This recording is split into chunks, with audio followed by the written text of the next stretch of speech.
God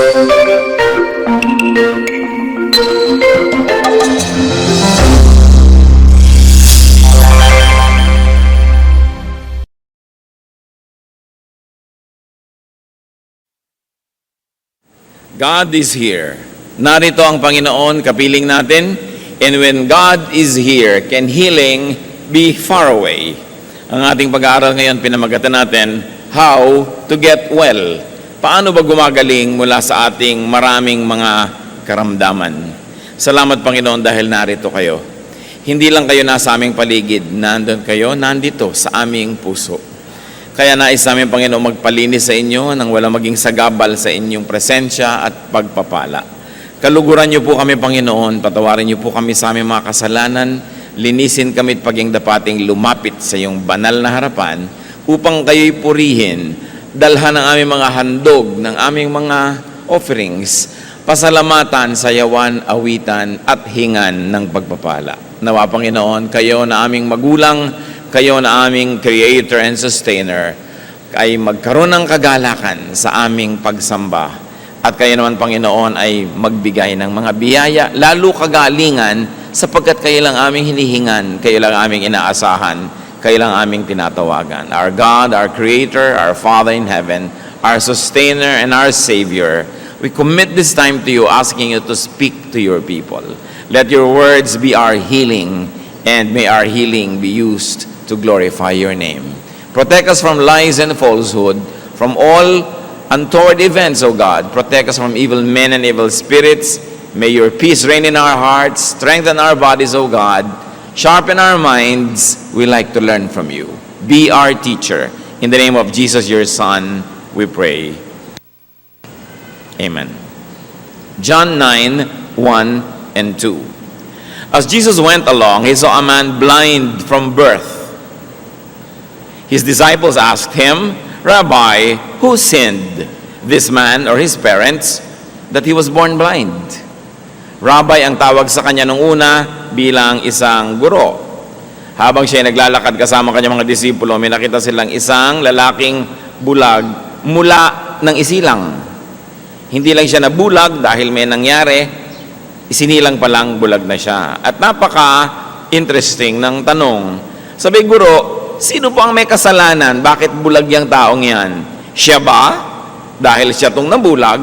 O mga magulang ba niya? Dahil pagkapanganak pa lang, bulag na. So he was blind and it was a very grave condition. Mahirap mapuwing, mahirap lalong mabulag. Napakahirap nung hindi ka nakakakita, lalo total yung iyong blindness. And it was from birth, a very long time. And of course, it was considered incurable. At ang tanong, who sinned?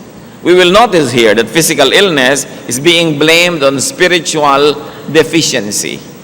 Ganun ka-espiritual ang pananaw ng mga tao na maging ang mga kasakitan at mga kapansanan na pisikal, ang kanilang pinaniniwala, ang pinagmulan ay kakulangang espiritual.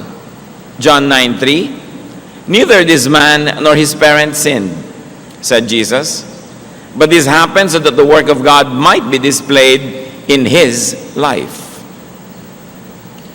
A baffling answer. Sabi niya, hindi siya ang nagkasala dito. Sa kasong ito, hindi rin ang mga magulang niya. So the widely held belief was disproven na pagka mayroong sakit, therefore may kasalanan. O pag nagkaroon ng kasalanan, therefore magkakaroon ng sakit. The widely held spiritual and natural law was challenged.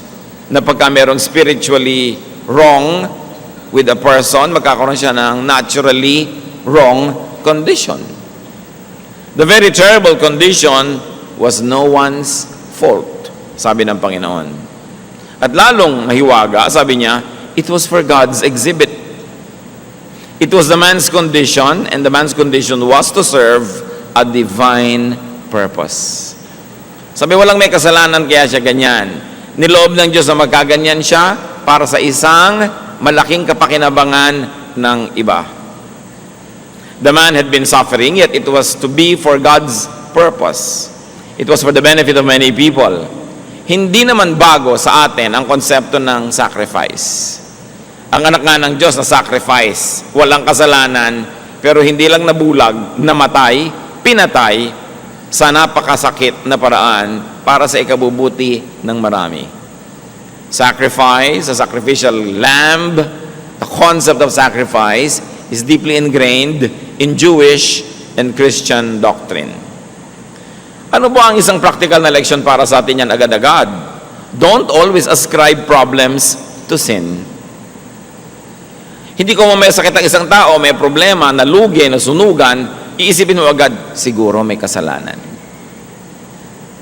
Pwede mo isipin, baka naman talagang nagkataon lang, tulad ng sinasabi ni Solomon, sabi niya, nagkakataon.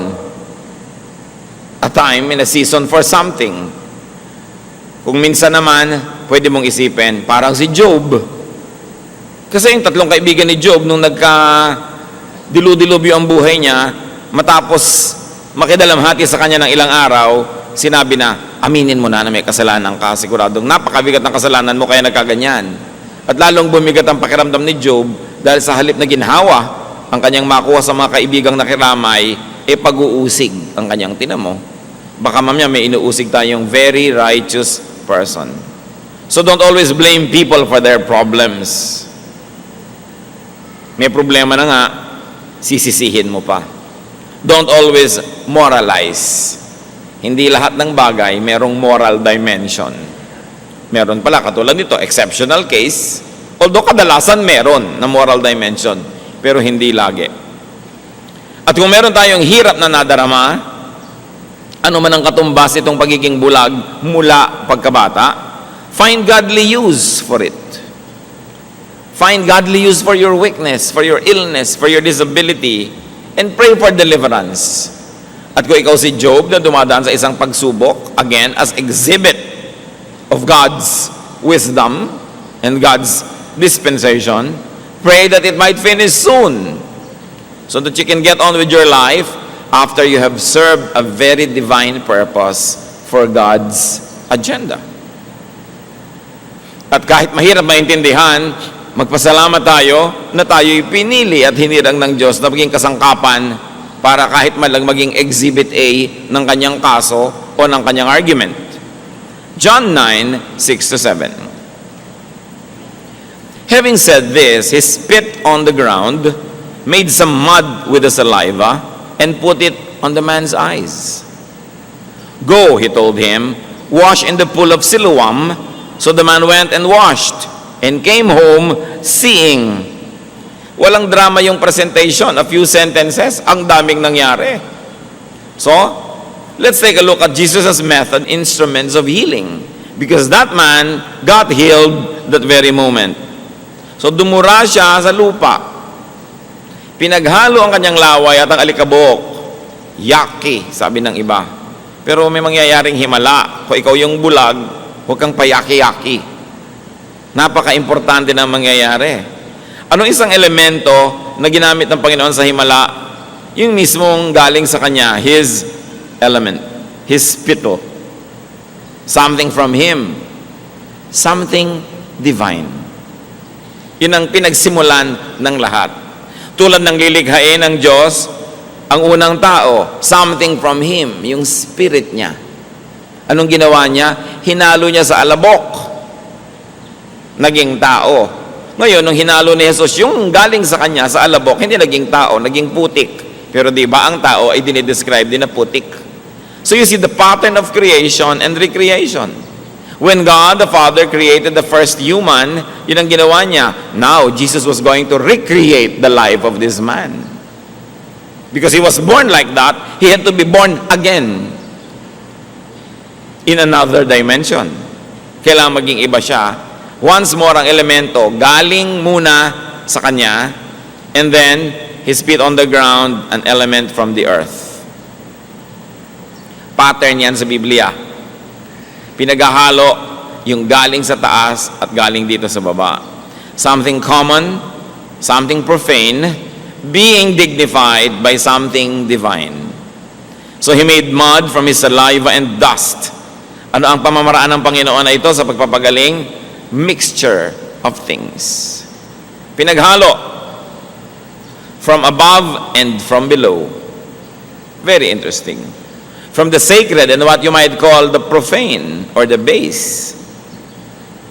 From napakalinis to napakarumi, from dakila at banal to ordinaryong alikabok. From the spirit to the physical to the flesh. There was a wedding. There was a union of heaven and earth. Doon sa isang kimpal ng alikabok na yon na naging putik, handon yung buong universe. The element of creator and creation. All in just a tiny bit of mud. Tulad sa creation, now there's going to be recreation. Why did the man need that? Because he, or at least his eyes, had to be remade, recreated, reborn.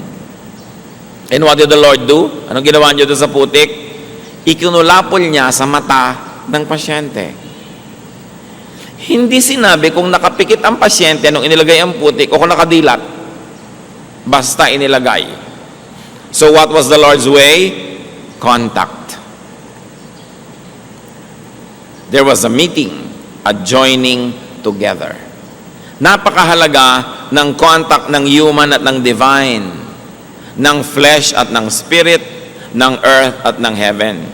Kaya nung ipininta ni Michelangelo ang creation, ang artistic interpretation niya, ang Diyos Ama at ang tao nag-touch ang mga daliri. Something from heaven to something from earth, pinag-join, dun lang nagkaroon ng tao. Kaya yung tao may divine at mayroong profane. May spirit at may katawan, may banal at may putik na magkahalo. And the Bible says that God remembers that we are dust. Kasi kung minsan, ang lagi lamang na inaasahan that we are spirit, ang taas-taas ng ekspektasyon, and then God remembers that we are dust. Ay, oo nga pala. There is union. At ano pang ginawa ng Panginoon para magkaroon ng kagalingan? He spoke. There was God's word in the brew. May putik, may laway, may salita. Kumbaga yung salita, very spiritual kasi walang katawan, hindi mo nakikita tulad ng espiritu. Nagsalita siya. Sabi niya, pumunta ka, maglublob ka, lumusong ka doon sa paliguan sa Siloam. Psalm 107 verse 20, He sent forth His word and healed them. Ang salita ng Diyos nakakapagpagaling. Salita pa lang, naririnig mo pa lang, gumagaling ka na.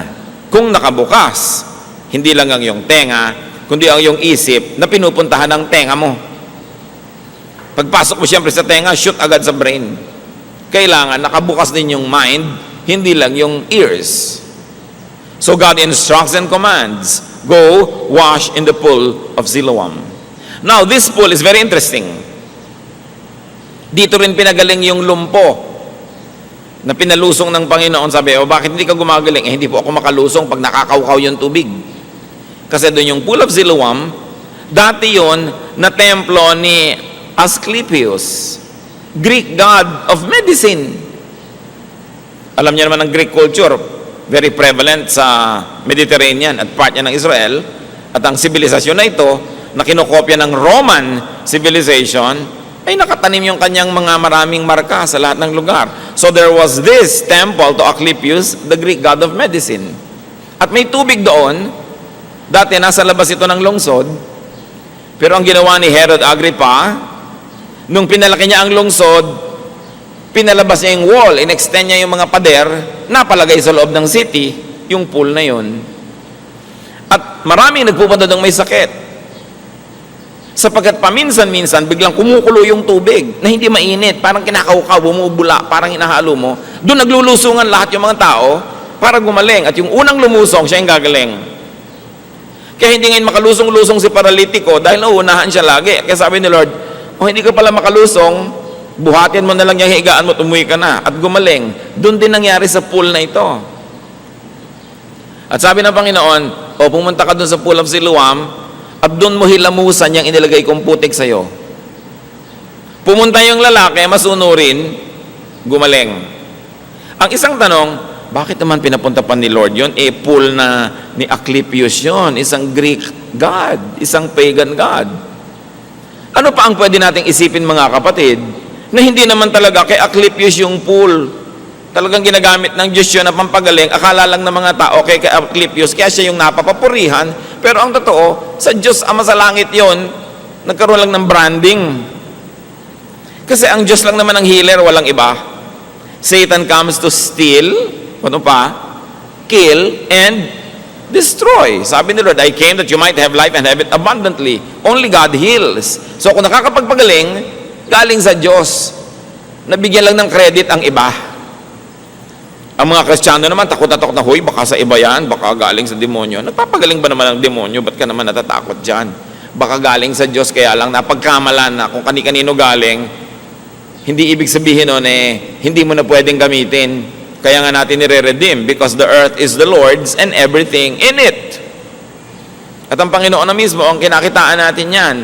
Kung merong lugar, merong proseso, may panalangin na ina-ascribe, ibinibigay yung credit sa iba, reclaim it in the name of God who created the universe and benefit from it. Hindi iwas ka ng iwas, ang nakikinabang tuloy, mga iba lang, yung mga mananampalataya, hindi tuloy makinabang. So pinapunta ng Panginoon dito sa pool na ito, yung lalaki, naghilamos at voila, gumaling. Interestingly, Jesus did not discredit and even used the pool. Kung lagi kang i-discredit, sabi na, uy, huwag na tayong gumamit ng gong, nagamit na yan sa pagtugtog sa mga anito. O, edi gamitin natin sa pagtugtog sa Diyos. Kung nagkaroon ng maling gamit, ituwid natin, pero alangan man di ka na gumamit, kanila na. Ano sila? Sila swerte. Sabi natin, huwag na natin gamitin yung mga nagamit na ng mga tribu, nagamit na ng mga pagan, kasi kanila na yan. Abe, pagka hindi mo ginamit ang anumang nahipo ng mga pagan, wala nang natira sa atin. Kaya yun ang konsepto ng cultural redemption. Inaangkin natin dahil alam natin sa Diyos yan, nakihiram lang yung iba, alangan namang kanila na. So, be careful in judging miraculous situations. In judging what people might even consider as miraculous places or things. Be careful with religious branding. Walang brand ang Diyos. Siya ang brand. Kaya hindi mo sinabing, ay, pagan place yan. Ay, ito Christian place. Tapos tinatawag pa ng iba yung Israel, Holy Land. Walang ganon. Lahat ng hipuin ng Diyos, holy, in or outside of Israel. Lahat ng angkinin natin para sa Panginoon, atin, because the earth is the Lord's. And there is only one God, Creator. Ano pa ang pamamaraan ng Panginoon at instrumento ng himala? Sa istorya, you see here that the patient obeys God. So man's obedience is important in healing. Sabi ng iba, nasa Diyos ang awa, nasa tao ang gawa. Totoo. Naawa si Jesus, pero pinagawa din yung tao. Una, hindi siya nagreklamo na nilagyan ng putik yung mukha niya at mata. Meron siyang ginawa. Nung sinabi sa kanyang lumublob ka doon sa pool, sumunod siya. Meron siyang ginawa. Hindi naman laging puro sa Diyos ang gawa, tapos sa tao ang ngawa. Walang mangyayaring himala pag ganun. Kailangan meron kang part. You always do your part. Kayang-kaya tayong pagalingin ng Diyos, mag-isa niya, pero gano'n na lang ang pagpapahalaga niya sa atin, kahit hindi kailangan, isinasali tayo sa proseso. Kasi ang Diyos mahilig magsali, hindi magpuwera. So the man goes home well, singing, what a difference a day makes.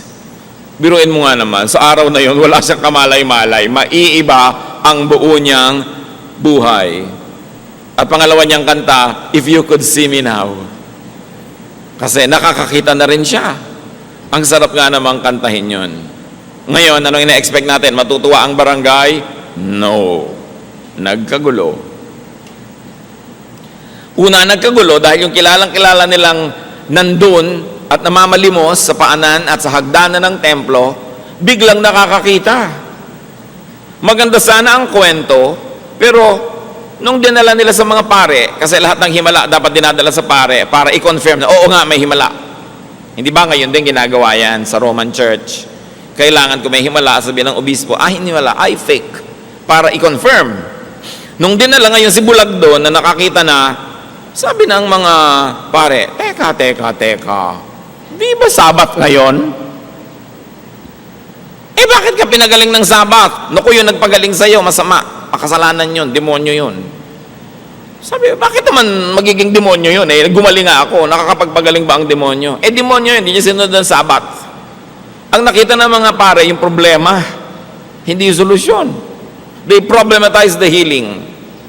Sabi, siguro fake to, hindi ito yung sinasabi ninyo na blind from birth. Meron ba namang nakakakita na blind from birth? Ipinatawag yung mga magulang para patotohanan na siya nga yung taong blind from birth. So, nagkagulo-gulo. Sinabi ng mga magulang, yan nga, pero hindi namin alam kung sino nagpagaling sa kanya. Kasi ayaw ng mga magulang na masisi, dahil nga nagkaroon na ng utos. Sino mang maniwala na si Jesus ang Messiah, itatakwil ng templo, itatakwil ng synagogue, kick out ka of the church. Kaya mga magulang ayaw mag-commit. Sabi niya, tanungin nyo, may edad na yan eh. Ngayon, tanong sila ng tanong, paulit-ulit, sabi nung nakakitang bulag, ba't pa paulit-ulit kayo ng tanong? Siguro gusto nyo rin maging disciple niya, no? Anong gusto nyo maging disciple? Nagalit lalo yung mga tao, at ang ginawa, sinipa siya palabas sa fellowship. He was kicked out of the synagogue. Itinakwil yung gumaling. Sa kayo nakakita ng ganyang uri ng pag-iisip? Only religious people can be so twisted in their brains. Diba? Ang pinaka-twisted ng mga tao sa balat ng lupa, hindi mga kriminal, hindi mga prostitute, mga relihiyoso, mga panatiko na sobra na ang pagkakapilipit ng kanilang pananalig, wala nang tama kundi sila lang. Wala nang mabuti kundi sila lang at lahat demonyo na. Hindi na nakakakita ng mabuti, ang laging iniisip, technicality, yung mga batas ng relihiyon at mga tradisyon. Kaya napakahirap kasama sa buhay ang mga relihiyosong tao. Napakakikitid ng mga utak, ang liit ng mundo at lahat demonyo sa tingin. Huwag niyo kong kontrahin dahil yan ang nasa istorya. Kaya ang Panginoon, inilalabas niya yung mga tao mula sa pagkakabihag ng relihiyon. Kasi nabihag na. Hindi na yung Diyos ang itinuturo, yung tradisyon na, yung mga reglamentos na, mga nakaugalian na, dumami na ng dumami yung bawal. John 9:35-41. Jesus heard that they had thrown him out, and when he found him, he said, "Do you believe in the Son of Man?" "Who is he, sir?" the man asked. "Tell me so that I may believe in him," the man asked. Jesus said, "You have now seen him. In fact, he is the one speaking with you." Then the man said, "Lord, I believe," and he worshipped him. This is one positive case of to see is to believe. Nakakita talaga siya, nanalig tuloy. Madalas to believe is to see. Pero siya, to see is to believe.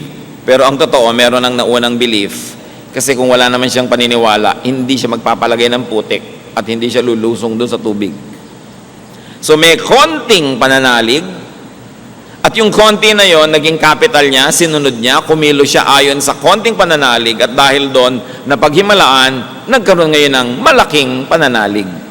So it still begins with faith. Jesus said, "For judgment I have come into this world, so that the blind will see, and those who see will become blind." Ngayon natin nakita kung bakit sinabi ng Panginoon na yan ay bulag para sa ikaluluwalhati ng Diyos. Kasi may important statement na gustong gawin ng Panginoon, kailangan ng audiovisual aid. Kailangan ng exhibit. Sabi niya, dumating ako, may dalang paghuhukom. Ang mga bulag makakakita at ang mga nakakakita magiging bulag. Sinong tinutukoy niya? Lahat ng mga spiritually blind pero willing to acknowledge their blindness, they will see. Pero yung mga akala nila spiritually magagaling sila, marurunong, maaalam, nakakakita, pero hindi nila kikilalanin si Jesus, sila ang magiging malinaw na bulag. Sabi niya, ang pagdating ko dito ay magbibigay ng mga reversals. Magkakapalit-palit ang mga sitwasyon. Ang bulag, tulad mo, makakakita. Not only physically, but also spiritually. Kasi nakita nyo, hindi lang nakakita yung tao physically, nakita niya yung katotohanan kung sino si Jesus. Naniwala siya. At sabi niya, yung mga dilat, mga mulat, iyon ang mabubulag. Kasi ang yabang-yabang nila, akala nila, alam na nila, hindi na sila willing magpaturo, ayaw na nilang magbago ng isip. Maraming ganyan, mga spiritually blind. Kasi akala nila, they see. Binubuksan mo pala yung Bible, huwag mo nang buksan yan, Ayoko, hindi na ako magpapalit ng paniniwala. Ayoko na, nakasara. Kasi akala nila, alam na nila. Yun ang tinutukoy ni Jesus, yun ang makikita niyong bulag talaga. So the exhibit was clear, the message was crystal clear. And now we see God's purpose in the blindness of this man. Some Pharisees who were with him heard him say this and asked, "What? Are we blind too?" Jesus said, "If you were blind, you would not be guilty of sin. But now that you claim to see, your guilt remains." Makabuluhang mga pangungusap. Sabi ng mga nakikinig, bakit? Kami ba tinutukoy mo? Kami ba ang pinaparinggan mo? Parang may gusto ka yata tumbukin. Ibig mong sabihin, bulag kami? At yung bulag na yan ang nakakakita? Hindi kami bulag, nakakakita kami. Ang linaw. Marunong kami, aral kami, bihasa kami. Sabi ng Panginoon, dahil sinasabi nyo ngayon na bihasa kayo at marunong kayo, then you will be held accountable. You will be held liable to judgment. Kung sana sinabi nyong mangmang kayo, nagkamali kayo dahil sa kamangmangan, you will not be declared guilty. Pero sinasabi nyong marurunong kayo, pangatawanan nyo yan. Malaki ang ibabayad nyo kasi nagkakaroon kayo ng willful disobedience. Kahit sa court of law, syempre, iba naman yung homicide, iba yung murder. Iba yung inisip mo 3 weeks ago, napapatayin mo yung tao, at iba yung nagulat ka, bigla mo siyang tinusok ng thumbtacks na matay. Diba? So, iba yung murder, iba yung homicide. Iba ang pataw na parusa. Ngayon, iba yung spiritually, mangmang ka kasi, kaya kung ano na pinagagagawa mo, at inaamin mo namang mangmang ka, kasi yung ang runong-runong mo, ayaw mo nang makinig, you will be held accountable for everything. This is a case where ignorance is really an excuse. No? And this is where a case where knowledge means condemnation. So what else is the method and element of the Lord? So, nagkita, muli sila. Style ng Panginoon yun papagalingin ka, tapos mawawala siya. At paglubos mo nang naunawa yung kahulugan ng pagpapagaling mo, magpapakita siya uli sa'yo. He gives you time to process what happened to you. So, Jesus revealed Himself more to the healed patient. Nakita muli sila. And what is God's style here? The Lord's style? More and progressive revelation. Hindi naman nagpapakilala ang Diyos sa isang iglap. Ting! Tapos kilala mo na buong buo. Dahan-dahan. Pero ang susunod na level ng pagpapakilala niya, depende sa level ng kahandaan mo na maunawa yung mas mataas na katuruan. So dati, pinagaling lang siya. Jesus was only a healer. Ngayon, nagkita uli sila nung tinanong ng Panginoon, naniniwala ka ba sa anak ng Diyos, sa Mesaya? Sabi, sino po ba siya para mapaniwalaan? Ako, kaharap mo na nga ako. Naniniwala po ako. And he worshiped. No? Ngayon, nagpakita si Jesus. Dati, nagpadinig lang. Faith comes from hearing. Yung bulag, nadinig niya, ang utos ni Jesus, sumunod siya, at dahil doon nakakita siya. Nakinig muna bago mamulat. Sumunod muna sa nadinig bago lubos na nakita si Jesus. And so the miracle only served as a catalyst, as a beginning, as opening for more blessings, for the greater sight, and that is to know Jesus as the Messiah, as the Lord. Hindi yung napaghimalaan ka na ng Diyos, hindi ka na uli sumipot dahil napaghimalaan ka na, nakuha mo na yung gusto mo. Yung pala may kasunod pa at mas mataas na uri ng mga pagpapakilala, hindi mo na-avail. But this man was able to get the additional blessings. Those that believe will see. 2 Corinthians 5:7, we live by faith, not by sight. Sa pananalig, hindi lang sa nakikita, hindi lang sa naaabot ng isip at ng reason. So the recipient of blessing gets to know and then worships Jesus. And this is a great element of the Lord's touch, worship. Worship by the beneficiary seals the transaction and the healing. Yung babaeng dinudugo na gumaling dahil palihim niyang hinawakan ng laylayan ng damit ng Panginoon, hindi pumayag ang Panginoong Hesus na gano'n na lang. Sabi niya, sinong humipo sa damit ko? Naramdaman ko, may kapangyarihang lumabas sa akin. Lumipat doon sa babae. May contact na naman, nakita ninyo. Laging may contact. Sabi ng mga disciples niya, ang dami-daming tao, paano naman natin malalaman ang dami naman humihipo sa inyo. Pero nakilala ng Panginoon yung hipo na may pananalig kesa sa hipo na uzi lang. So yung babae inamin, ako po, patawarin niyo po ako. At lumuhod siya sa harap ni Jesus, nag-worship. Yung worship na yon, tulad ng worship ng ginawa nitong bulag na nakakita, naging seal, selyo, guarantee na hindi na mababawi ang himala. Sabi ng Lord kay babae, sige, umuwi ka na, galing ka na. Ang totoo, kanina pa galing, pero ano ibig sabihin galing ka na, nakita natin, talagang galing na galing ka na. Na seal. Kung kayo napaghimalaan ng Panginoon, hinipo, pinagpala, pinagaling, aba dapat, worship ang ending nun. Hindi lang thank you, worship talaga. Because, kumbaga, doon kayo nagkapirmahan ng kontrata ng Diyos. Signed, sealed, delivered ang usapan. Kailangan ng ending talaga worship. Worship, of course, doesn't only mean attending a formal event, but righteous living. Yung paralytic na pinagaling ng Panginoon, nung makita niya nung susunod na mga araw, sabi niya sa John 5:14, see, you are well again. Stop sinning, or something worse may happen to you. Yun, na paralitiko dahil sa kasalanan. Kaya sabi ng Panginoon, kita mo na, galing ka na. Huwag ka nang babalik sa kasalanan mo at malamang na mas masahol pa sa dati mong sakit ang dumapo sa'yo. Pero nandun siya, sa sila nagkita sa temple, nag-worship. Ganun talaga dapat. Pag tumatanggap ka ng pagpapala, sasamba ka. Pagsambang formal, attending temple, and pagsambang lifestyle, righteous living. Ano-ano mga application ang pwede nating mapala dyan? That blindness and illness and weaknesses can be great projection screens of and openings to experience God's power.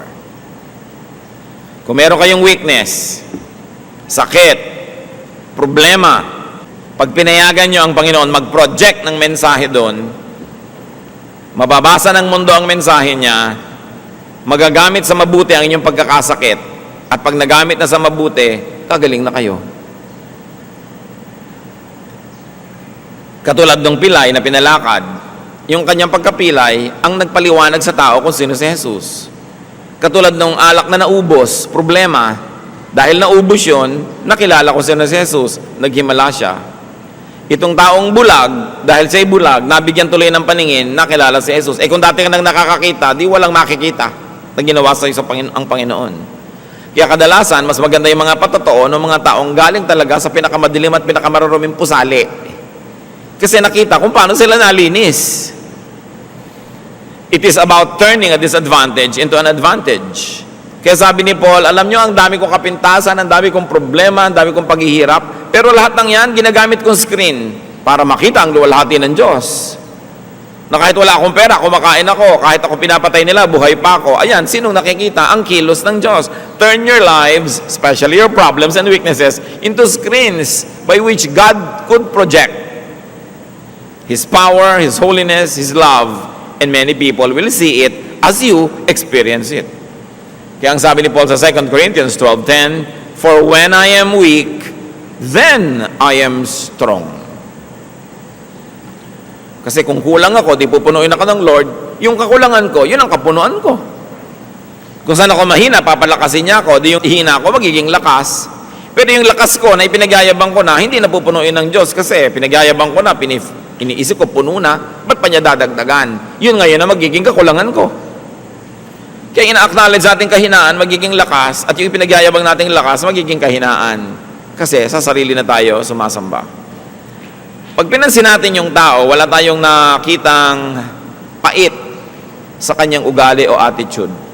Wala. Although blind from birth. Yung iba, may kapansanan, may kakulangan, may bitterness. Ba't kaya ako ipinanganak na kulot? Hindi tuloy ako makuhang model ng shampoo. Di ba? Pwede ka namang maging model ng panghuli ng insekto. Kasi pag may pumasok sa lagubang sa ulo mo, di na makakalabas. Wala pa lang ang ganung produkto, kaya hindi ka pa lang nagiging model. No? Maghintay ka lang. Mayroong mga taong, ba't kaya ako pinanganak na mahirap? Ba't ako pinanganak na ganito? Ba't ako maraming peklat? Bakit ako ganito? Ba't ako ganun? Tapos bitterness ang laman ng puso. Envy, inggit doon sa kanyang hinahangaan, at pagka naiinggit ka, ang kasunod, mamimintas ka. 99.99 ng pamimintas ay galing sa inggit. Ang mga pintasera, inggitera. Kasi kung hindi ka naiinggit, ba't ka namimintas? Ang totoo, dapat ka maawa. Ba't mo pinipintasan? To make yourself feel good. Because you think na meron siyang wala ka. Kaya ka namimintas. Kaya titingnan natin yan. Every criticism is a cry for help. When you gossip, when you criticize, what you're really saying is, I am so insufficient inside of me. Kulang na kulang ako, salat na salat, dukhang dukha. Kaya ito ngayon, pinuputol ko lahat ang ulo ng matatangkad para ako maging matangkad. Pinupuro na ko ang dumi nila para magmukha akong mas malinis. Kaya yung criticism, bitterness, dapat alisin sa buhay. Kasi hindi ka tatahanan ng Espiritu ng Diyos at hindi ka gagaling kung puro bitterness ang laman ng puso mo. Tuwang-tuwa si Satanas pag bitter ka. Kasi yan ang gusto niyang tirhan. So do not harbor bitterness about your or your loved ones' situations. Dapat bitter na yung tao. Wala ka panganakan, bulag. Pero wala tayong nakitang ganon. The man blind from birth did not show this attitude. Ephesians 4:31, get rid of all bitterness. Maganda na gusto nyo magtanggal ng peklat, gusto nyo mag-ayos ng buhok, gusto nyo tanggalin ng mga kung ano-anong may kikekwek sa inyong paa. Pero unahin natin, tanggalin muna natin ang bitterness sa ating puso. Mabigat dalhin, at lahat ng blessing na dumadating sa inyo, tumatalbog. Kasi para kayong merong shield, rejecting God's blessings. And that could be bitterness. Dapat yan bunutin. Because bitterness contradicts God's blessings. Now, as we have seen, healing can come about when divine elements, like Jesus as saliva, divine power, like God's Word and God's Spirit, mixed with earthly instruments like the dust, or call it medicine or call it technique.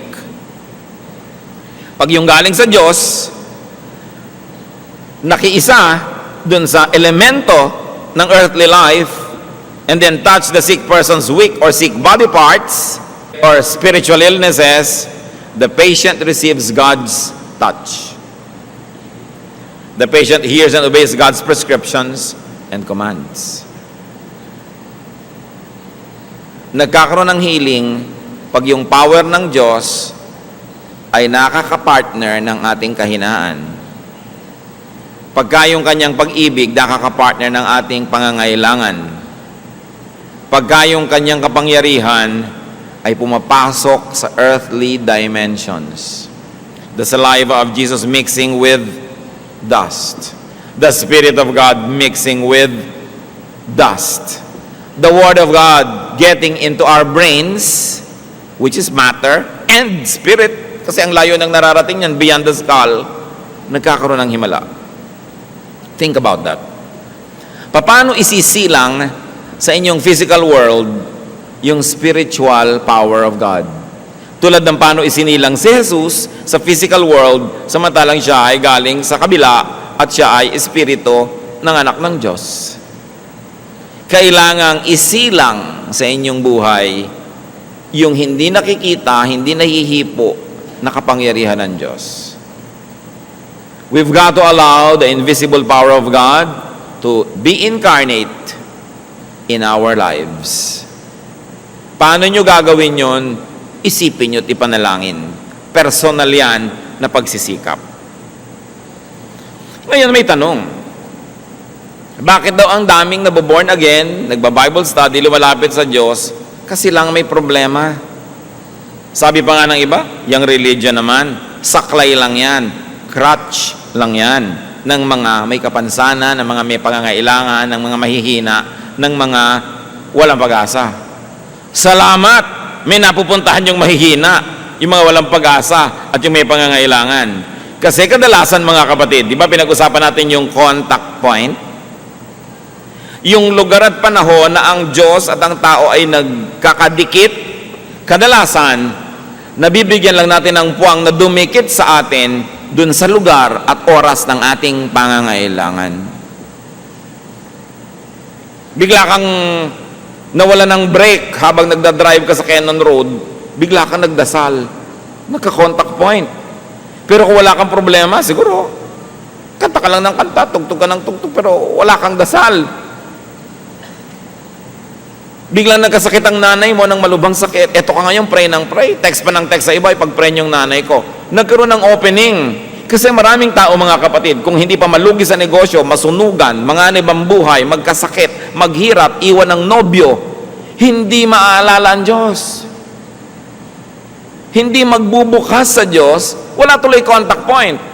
Ngayon, kung ang lusog-lusog nyo, ang yaman-yaman nyo, ang sarap-sarap ng buhay, tapos nakabukas ka sa Diyos, lagi ka rin nagdadasal, nananalangin, naglilingkod, nabubuhay ng maayos, yung contact point mo tuloy-tuloy, kaya hindi mo na kailangan maghirap o magdusa para mapalapit sa Diyos. Pero higit maraming tao, naaalala ang Diyos dahil humina o nangailangan.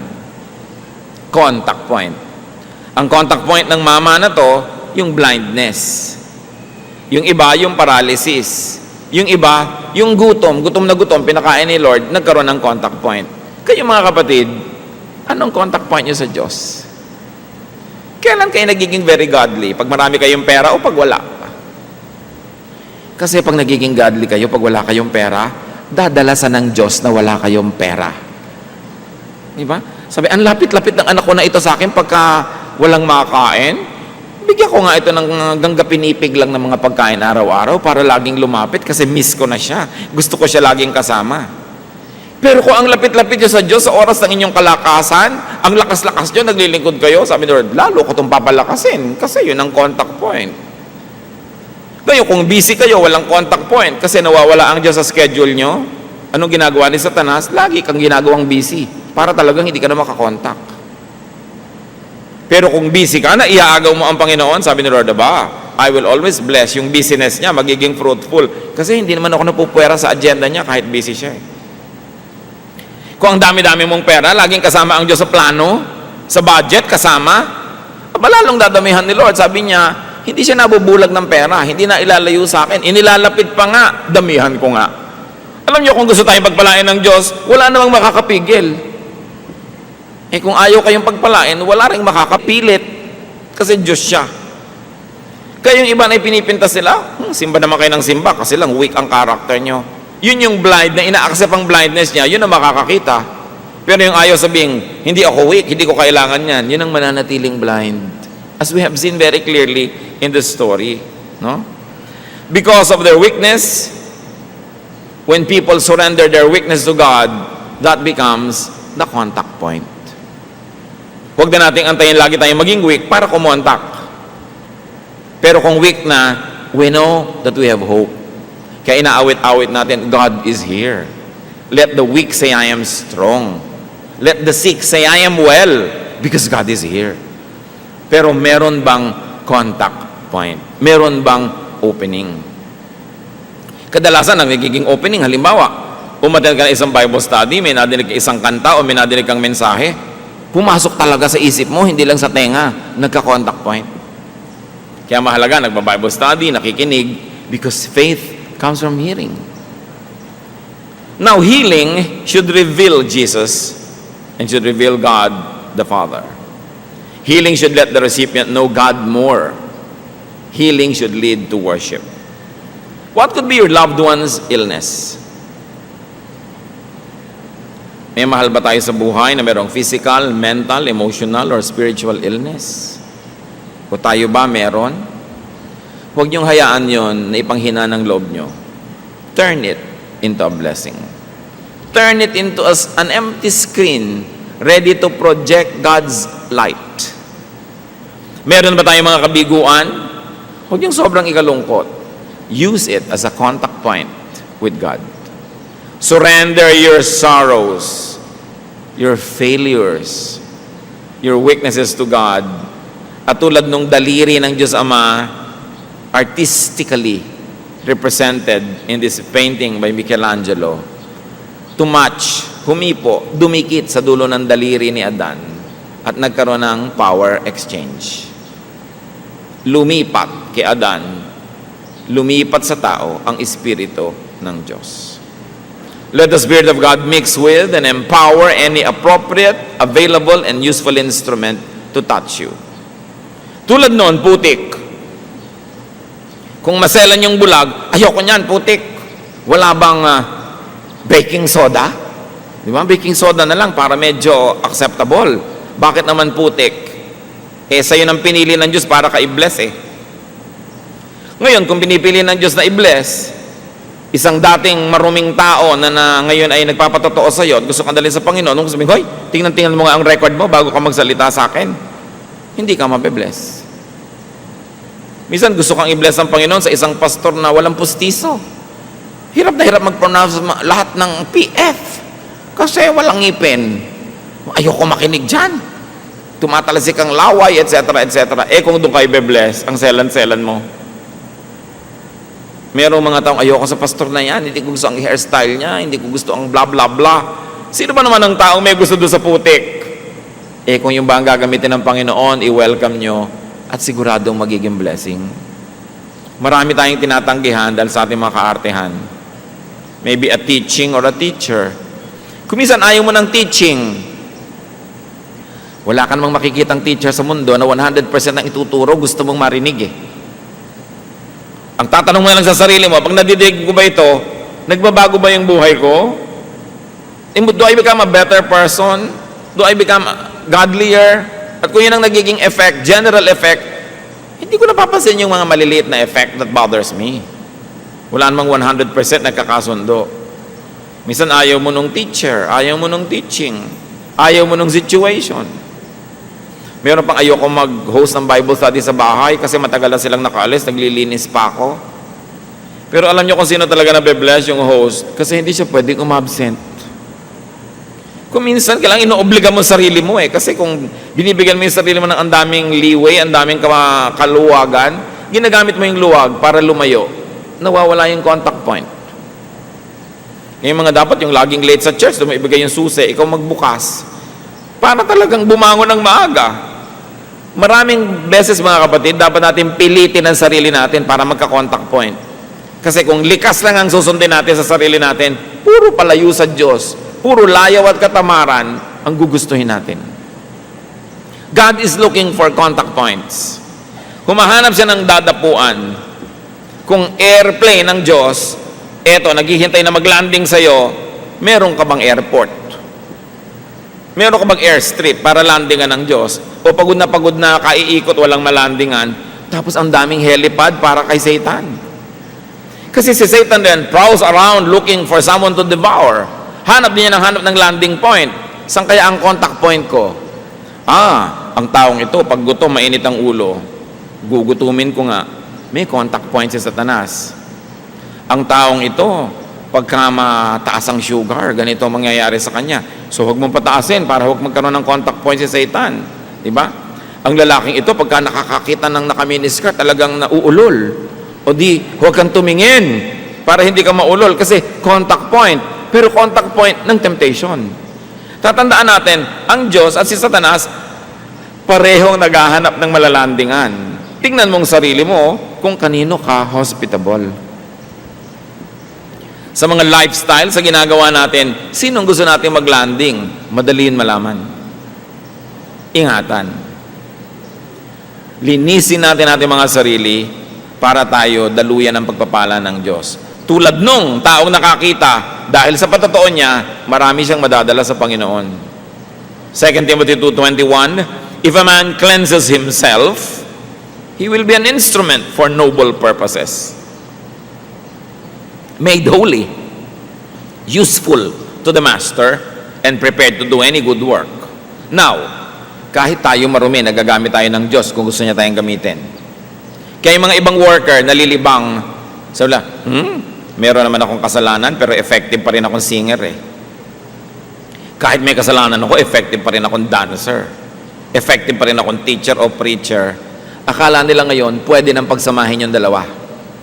Up to a point, pinapayagan ng Diyos, kung gusto niyang payagan, at kung gusto kanyang gamitin. Pero itong tanong, mga kapatid, kung sa ating mga karumihan, nagagamit tayo ng Panginoon, ano pa kayang paggamit ang gagawin niya sa ating kalinisan? Kung pinagtsatsagaan ka ng Diyos na gamitin sa ating mga kapintasan, ano pa kaya kung isa-isa nating inaalis yan at nagiging katangian, edi lalo ang magiging paggamit sa atin ng Diyos. So huwag kayong makontentong ginagamit na lang kayo kung pwede namang mas magamit pa at mas makapagbigay pa tayo ng luwalhati.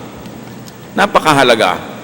Hear God's Word and complete the process of healing by having contact with God's instruments, by hearing God's Word, and obeying God's prescription. Hindi sapat na nilagyan ng putik yung mata niya. Nagsalita si Lord, nakinig siya, may inutos si Lord, lumubog ka sa pool, ginawa niya. Naririnig niyo ang salita ng Diyos. May contact point tayo sa salita ng Diyos. Anong inuutos sa inyo individually at sa akin? Pag ginawa pa lang natin yon, doon nakukumpleto yung cycle. Makinig sa salita ng Diyos. Yung salita man ay pangako, utos, itinutuwid tayo, palo, o comfort, lahat yon dapat pakinggan. Psalm 119 verse 28, my soul is weary with sorrow, strengthen me according to your word. Ang linaw. At sabi sa Psalm 119:67, before I was afflicted, I went astray, but now I obey your word. Isa pang mahalaga na ginawa ng bulag na ito, na malimos siya sa pintuan ng templo. Nakita tuloy ni Jesus. Marami pong mga mayayaman, technically are beggars by the temple door. Bakit? Marami tayong na-encounter na ministry ni Lord, pinagaling niya, pulubi, pero mayaman. May mga tagabuhat, may mga nag-aasikaso. Kasi nung araw, kung may sakit ka, mayamang ka't mahirap, dinadala ka sa mga pintuan ng templo o sa mga daan na patungo sa templo. Bakit?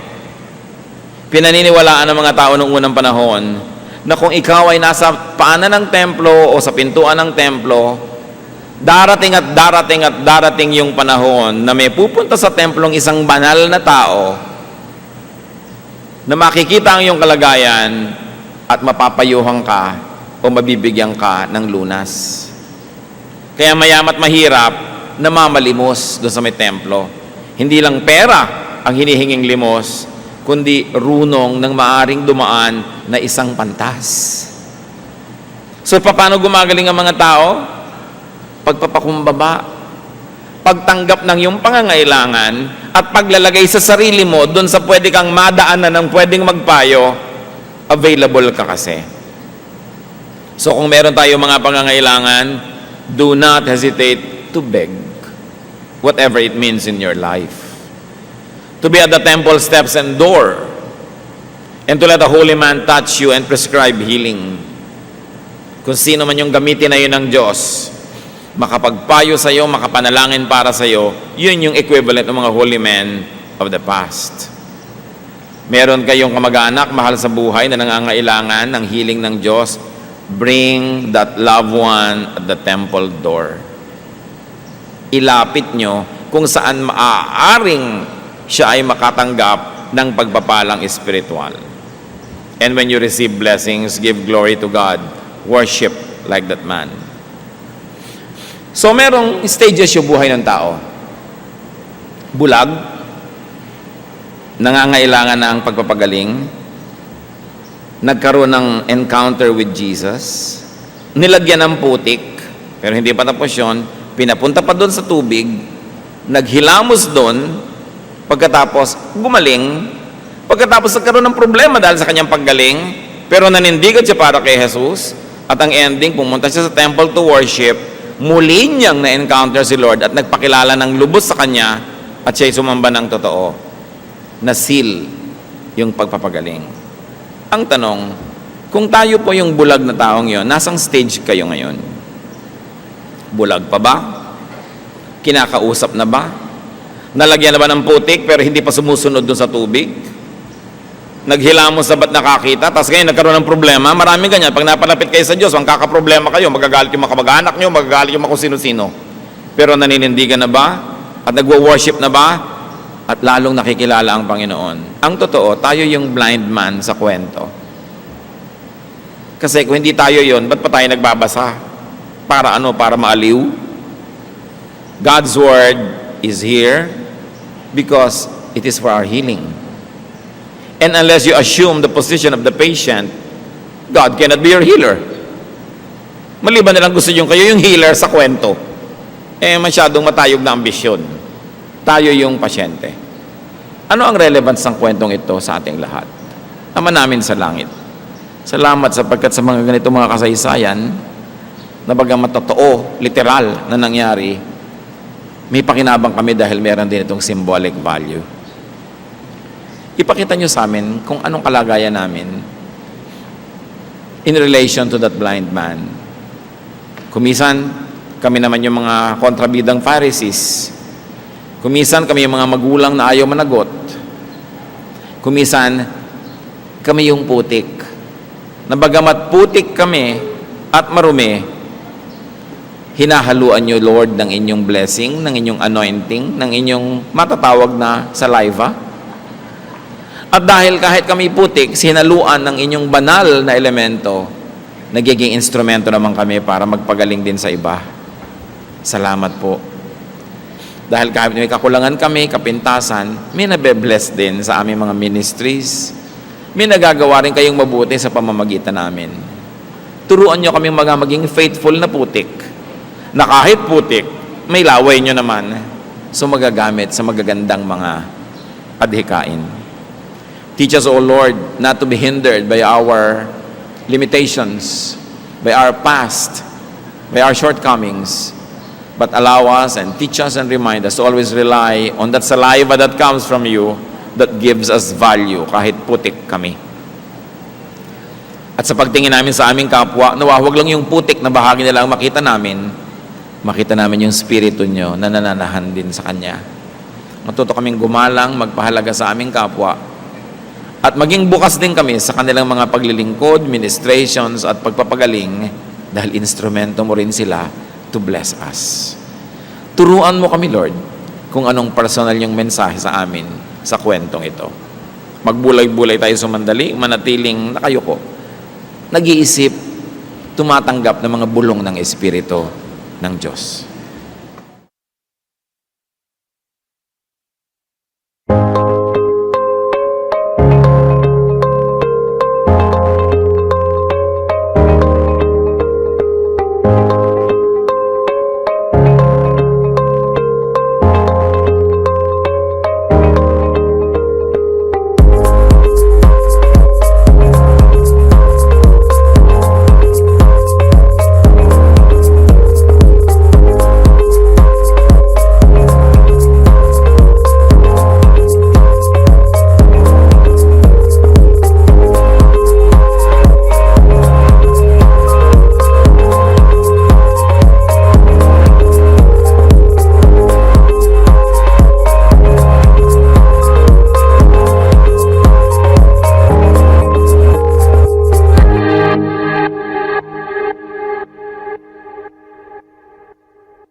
Love to you, mga pamangkin.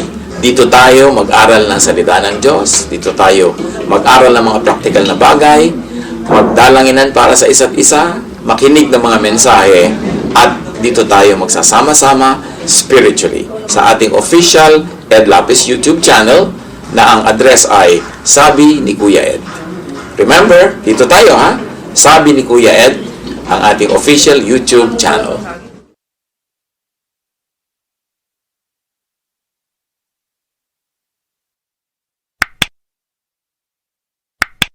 Do not forget to subscribe. Click the subscribe button and ring the bell for notification. Like, comment, and share our official YouTube channel. Visit Ed Lapis website for daily devotion, audio podcast, latest video message, send your prayer request, subscribe to mailing list and more. Visit